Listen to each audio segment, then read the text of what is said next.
कितना लगाव है आप समझ सकते हैं। वतन कितनी मुश्किल में है, लोग दहशत में हैं, डर के मारे हम लोगों से कहते हैं, डर के मारे लोग सड़कों पर निकलने में भी डर रहे हैं। अब दरोगा जी से पूछना पड़ेगा कि हम धरना दे कि ना दे। जब विपक्ष पूछकर धरना देगा तो धरना होगा क्या? आज स्थिति बहुत खराब है, लोगों के दिल में आग लगी है, लेकिन इस आग को बाहर करने की कोशिश होनी चाहिए। और इसको बाहर करने के लिए विपक्ष ने, जिसमें समाजवादी पार्टी यूपी की सबसे ताकतवर पार्टी है, इंडिया का गठन किया। लड़ाई इंडिया बनाम राजग एनडीए की जारी है। जब से राजग का गठन हो गया, प्रधानमंत्री जी ने इंडिया की व्याख्या की, आतंकवादियों के संगठन से जोड़ करके देखा। प्रधानमंत्री जी ने गुलाम इंडिया की जिक्र किया। इतनी घबराहट हो गई इंडिया से, तो मैंने पूछा प्रेस के माध्यम से, स्टार्टअप इंडिया प्रधानमंत्री जी आप चलाते हैं कि आतंकवादी? स्टैंड अप इंडिया आप चलाते हैं कि आतंकवादी? डिजिटल इंडिया आप चलाते हैं कि आतंकवादी? मेक इन इंडिया आप चलाते हैं कि आतंकवादी? मेक इन इंडिया आप चलाते हैं कि आतंकवादी? यह सवाल उनको उत्तर दे देगा 2024 में, अगर आपने कमर कस लिया था। वो विवेक बोल चुके हैं कि हमें क्या बोलना है। वो सबसे पहले भारतीय जनता पार्टी के नेताओं को ही भोजन किया। मुझे पूरी उम्मीद है कि दिसंबर महीने में उनको भाजपा में बड़ी चुनौती मिल जाएगी, क्योंकि घमंड वहां भी विभीषण है, समझा रहे हैं लोग, लेकिन नहीं समझोगे तो विभीषण इंडिया की तरफ आ जाएंगे और आपका सर्वनाश होगा। पूरे देश में हलचल है। आज बुनियादी समस्या पर कोई बात नहीं होती। प्रधानमंत्री ने किसको नहीं धोखा दिया? दुनिया में सबसे ज्यादा बेरोजगार हिंदुस्तान में है। 1 करोड़ 20 लाख लोग प्रति वर्ष बेरोजगार के बाजार में चले जाते हैं, कोई कार्यक्रम नहीं है। ये नौजवान मोटरसाइकिल पर घूमता है, फ्रस्ट्रेटेड है। अग्निवीर के नाम से देहातों में थोड़ा मोटा छोटा नौकरी मिल जाती थी सेना में, अब उसे अग्निवीर कर दिया। अब तो बहुत सारे लड़के जो चले गए हैं रिजाइन करके आ रहे हैं। अग्निवीर से भारत की सेना भी कमजोर हुई है और भारत की ताकत दुनिया के नक्शे में कमजोर हुई है। बेरोजगारी पर बोलते नहीं है।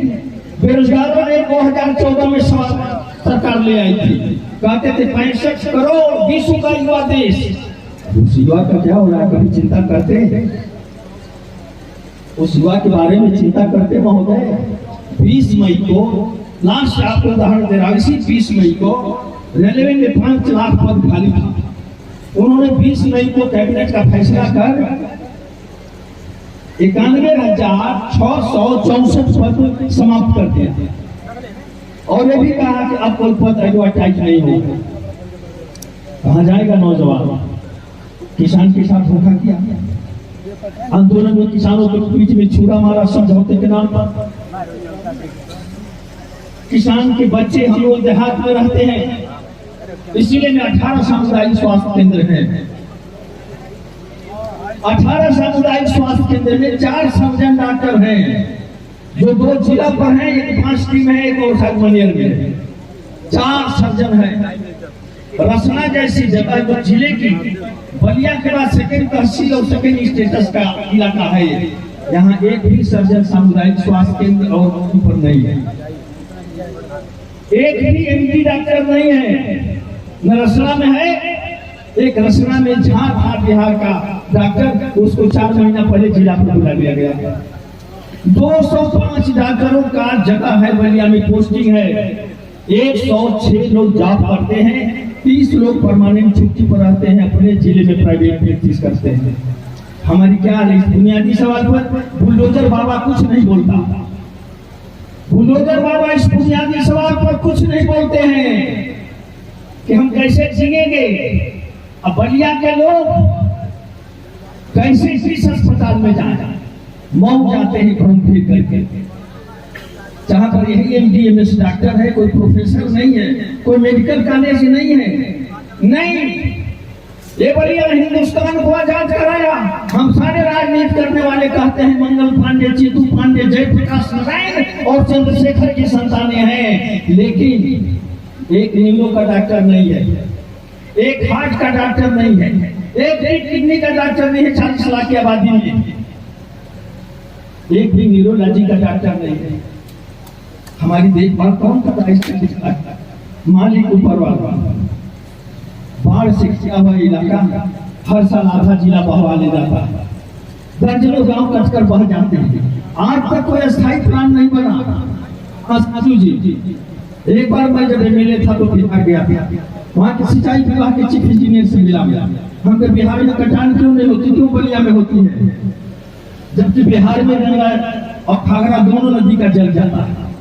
कहा कि लालू जी जब मुख्यमंत्री थे तो सब पक्की पीछे करा दिए थे, आप सिंचाई विभाग के मंत्री रहे, बहुत ताकतवर मंत्री रहे, आपने जो गोमती को सजा दिया वो अद्भुत है। भले उसका बल्ब निकाल ले जाए, वरुणा नदी को जो आपने सजाया वो अद्भुत है। काम का कहीं हिसाब नहीं है। आपने बलिया में देश का सबसे बड़ा पुल जनेश्वर जी के नाम पर बनाया। आप जिस सड़क से आए हैं फेफना से, ये आपकी वाइंडरी की हुई है, 4 लेन के बराबर आजमगढ़ तक। आप बलिया से सुनौली बॉर्डर तक सड़क को उतनी चौड़ी कराया आपने।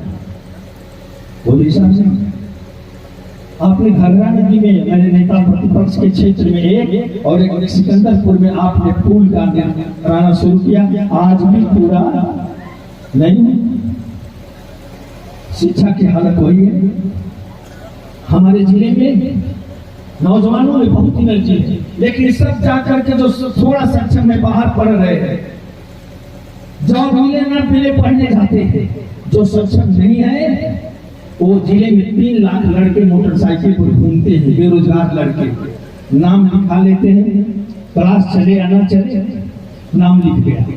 ये विद्यालय की दशा देख लिया।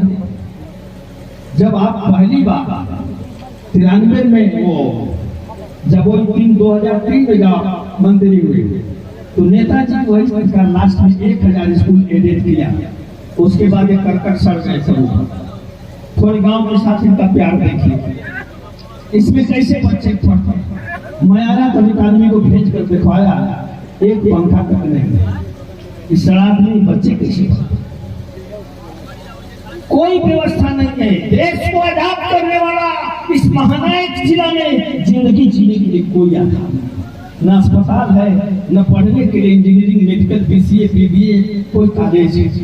बाहर जाना पड़ता है, बाहर जाना पड़ता है। जो बच्चे हैं वो अग्निवीर बनते थे, कहीं से बीएड कर लिया, कहीं से बीटीसी कर लिया, ये नौकरियां आए। समय समाप्त कर रहा हूँ।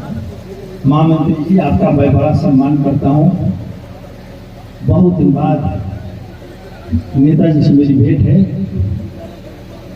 और कहने को बहुत कुछ है, लेकिन मैं छोटा करता हूँ राजनीति का। लेकिन इतना मैं कह सकता हूँ कि संघर्ष का कोई विकल्प नहीं होता है। सड़कों को उतरा जा, उत्तर प्रदेश और भारत को दिल्ली में 1 करोड़ आदमी चला जाए और उत्तर प्रदेश की जेलों को भर दिया जाए एक जिला पर प्रदर्शन कराने के बाद। बहुत चलाएंगे, 10-20 लोग मारे गए होंगे, किस परिवर्तन में नहीं मरे हैं। ये जिंदगी जो शहीद होती है परिवर्तनों में, उसी जिंदगी का इतिहास बनता है। तभी तो भगत सिंह को हम श्रद्धांजलि देते हैं। लेकिन अब कितना उपकार करोगे राजा जी, कितना बंटाधार करोगे राजा जी, छीन ले गए तन की बची निगोटी भी, आखिर कितना प्यार करोगे राजा जी। फिसल कर गिरते हो तो फिर से संभलना सीखो। 2022 में गलती हुई है, हम लोगों से भी गलती हुई है। 2022 में अगर हम लोग थोड़ा और मेहनत कर दे रहे थे तो सरकार बन गई। ये बुलडोजर यहाँ नहीं चलता, ये बाप के ऊपर चलता है। आज नहीं कल चलेगा, ये दिल लौटता है, पक्का लौटता है। जिस हथियार से हमला जिस पर भी करोगे, मारे जाओगे उसी हथियार से, दुनिया की कोई ताकत नहीं रोक सकती है। जिस ढंग से अभिमन्यु मारा गया उसी ढंग से मारे गए द्रोणाचार्य, उसी ढंग से मारा गया कर्ण, उसी ढंग से मारा गया दुर्योधन। जब अनैतिक काम करो तो जंग में हम भी हमला करेंगे आपके ऊपर। अगर 2024 आप जिता देते हो तो 2024 महाराज जी पूरा नहीं करेंगे, 24 में ही सरकार समाजवादी पार्टी में आ जाएगी। आगे ना के हाथ में है, थोड़ा सा होगा करना है, हर समाज के लोगों के को समझाना है, हर समाज को बताना है। बस फिसल कर गिरते हो तो फिर से संभलना सीखो, फिसल कर गिरते हो तो फिर से संभलना सीखो, अंधेरे में भी किरण बन के चमकना सीखो। वक्त आ जाए वतन पे कभी कोई दोस्त, सर पे कफन बांध के सड़कों पे निकलना सीखो। धन्यवाद। एक बार पुनः राष्ट्रीय महासचिव जी का आप सबके तरफ से और अपनी तरफ से सम्मान और हार्दिक स्वागत करते हुए वाणी को ध्यान देता हूँ। धन्यवाद और पुनः श्रद्धांजलि अर्पित करता हूँ चौबीस जी को। देखिए हर खबर यहीं पर, सब्सक्राइब कीजिए।